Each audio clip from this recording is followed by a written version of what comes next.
Hello, John. This is part two of your favourite people in Ireland, past and present. We're now doing part two of politicians that you admire in the past. So the first one we talk about is Michael Collins. Why has he made an impression on you?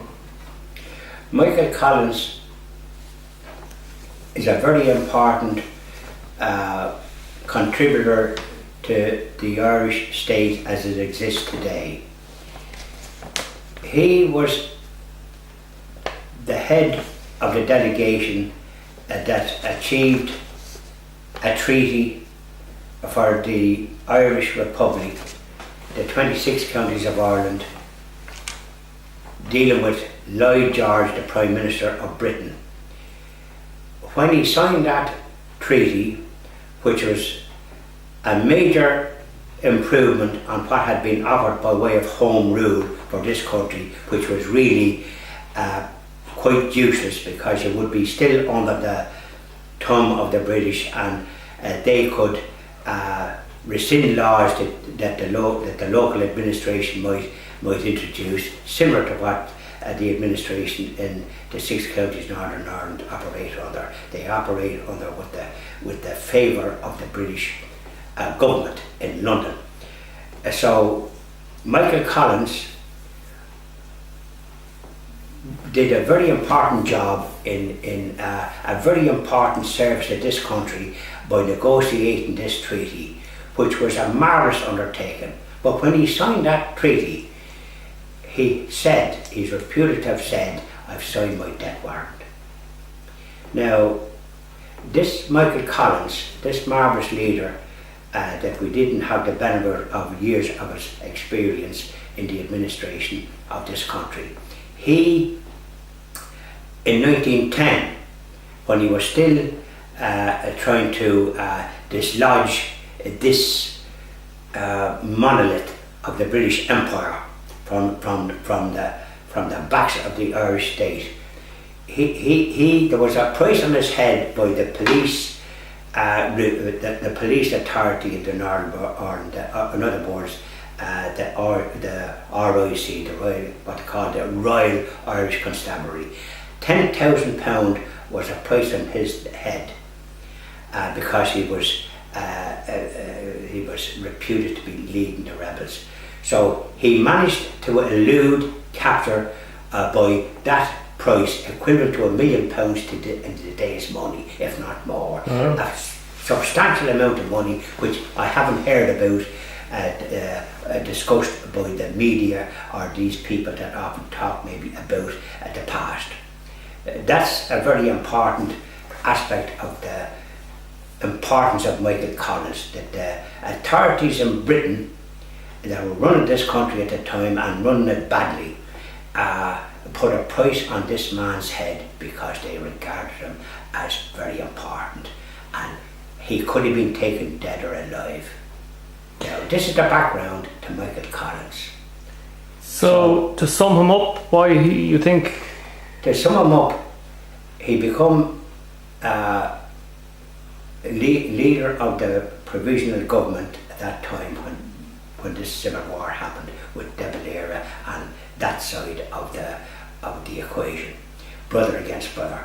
Now, he was in charge of the army, and he's regarded as the founder of the Irish Army, and still revered, as far as I know, by the army to this day, because he was the founder of that army.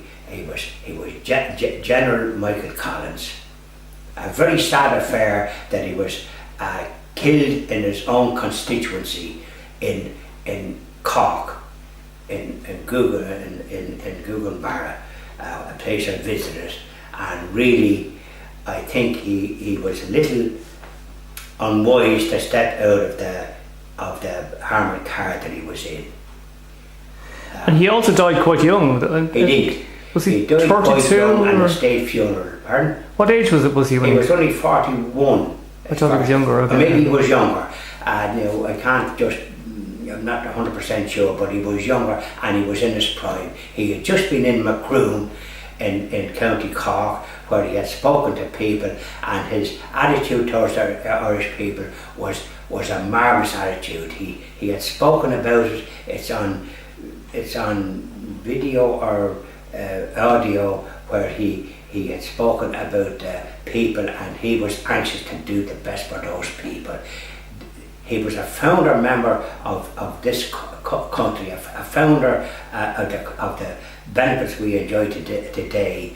And without Michael Collins and those people, we wouldn't have what we have today.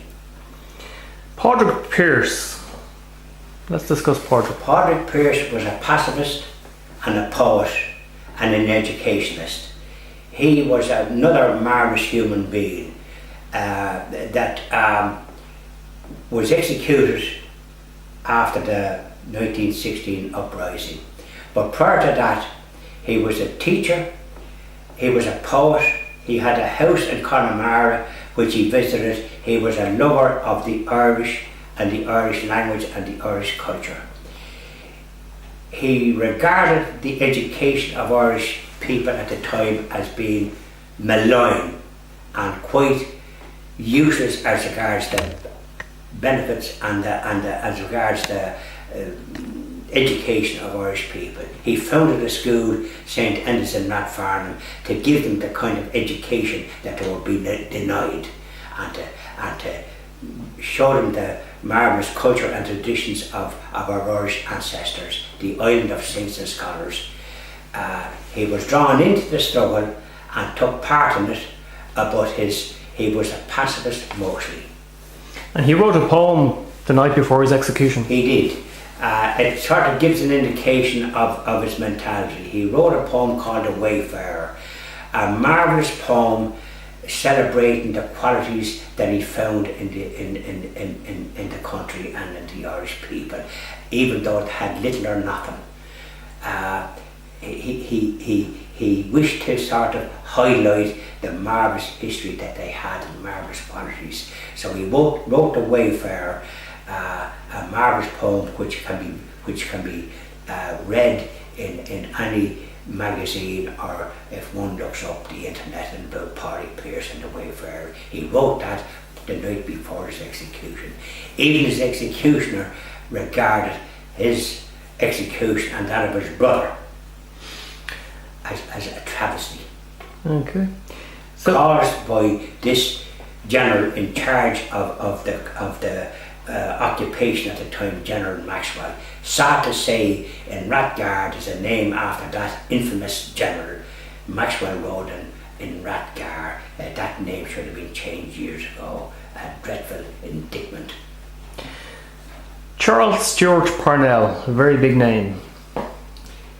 So correct.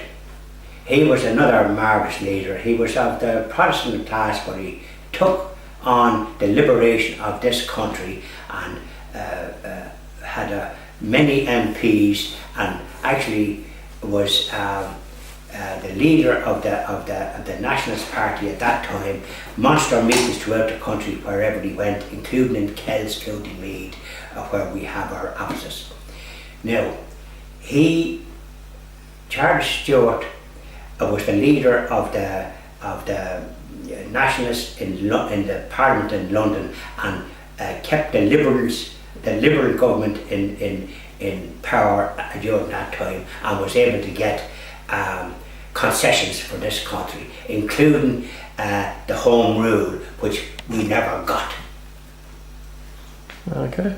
Daniel Promises of Britain is written in sand. It's not worth the paper it's written on, as far as this country is concerned. You also mentioned Daniel O'Connell.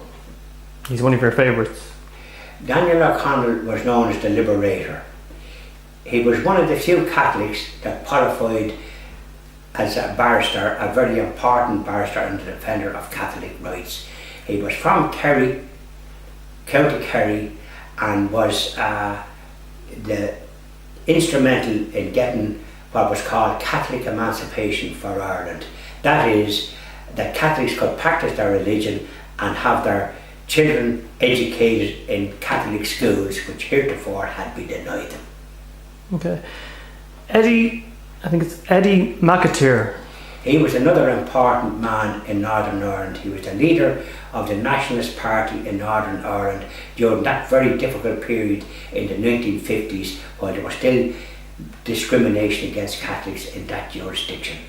He was from Derry and was a very able leader, and helped, if you like, laid the groundwork for the establishment of the SDLP, the Social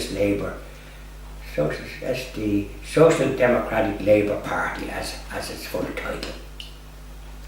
We're going to go further abroad now to the United States. You have some favourite American politicians from the past. John F. Kennedy. Yeah, John F. Kennedy became president. He was a senator from Massachusetts first, and then he became president of the United States of America. The first Catholic to hold that position, because prior to President Kennedy, the WASP, which is the Western Anglo-Saxon Protestant tradition in the USA, which were very influential, and no Catholic had assumed the presidency of the United States of America. The first one that had a go at it was Al Smith in New York years before, and he was unsuccessful. He was a Catholic. So that was a marvellous achievement for the Catholics in the USA, but not least for the Catholics of Ireland.